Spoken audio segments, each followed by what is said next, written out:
இந்த ஞாயிற்றுக்கிழமை எப்படி ஓய்வு நாளாக மாறிப்போனது? கிபி 321 கான்ஸ்டன்டைன் என்ற ஒரு மன்னர் இருந்தார். அவர் என்ன சொன்னார்னா, ரோமை நகரை ஆண்டு கொண்டிருந்த அந்த தருணத்திலே கிறிஸ்தவத்தை அந்த மாநகராட்சி அல்லது அந்த மாகாணத்தின் ஒரு அஃபீஷியல் மதமாக ஒப்புக்கொண்டார். அப்படின்னா எல்லாரும் மதம் மாறணும் என்றும் அவசியம் இல்லை, இந்த மதத்தை ஏற்றுக்கொள்வதில் நான் எந்த தடையும் இடிக்க மாட்டேன் என்று ஓப்பனாக ஒரு ஸ்டேட்மெண்ட் கொடுத்தார் இல்லையா? அப்போ நான் ஞாயிற்றுக்கிழமையானது சிவில் ஹாலிடே என்று அழைத்தார்.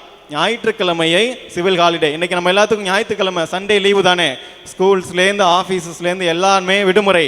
அது எப்படி வந்தது என்றால், இந்த ரோமை பேரரசிலிருந்து இந்த கான்ஸ்டன்டைன் என்ற மன்னரின் அந்த உருவாக்கத்தினால் இன்று பெரும்பாலான உலக நகரங்களில் பரவி கிடக்கிறது. இப்படியாக மாறி போனது. இன்னும் ஒரு விஷயம், ஆண்டவர் 6 நாள் படைப்புகளை படைத்த பிறகு 7ஆம் நாள், அதற்கு முன்பாக படைப்பனைத்தையும் நல்லதென கண்டிருந்து 7ஆம் நாள் ஓய்ந்திருந்தார் என்று நாம் விவிலியத்தில் வாசிக்க கேட்கிறோம். அதை நினைவு கூறும் விதமாக ஒவ்வொரு வாரத்திலும் 7ஆம் நாள் ஓய்வு நாளாக கருதப்பட்டது.